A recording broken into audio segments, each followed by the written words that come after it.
This is the Loan Creator YouTube. We hope this video helps.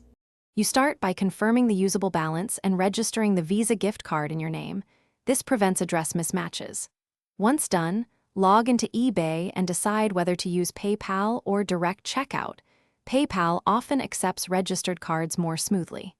Make sure your eBay shipping address and the card's registered ZIP match exactly. Small mismatches trigger declines. Now that prerequisites are set, move to linking the card as a payment method so you can place an order. You'll add the Visa gift card during checkout by choosing PayPal or eBay payments and entering card details. This authorizes the amount. Because gift cards have fixed balances, make sure to enter exact billing info. Mismatches cause declines.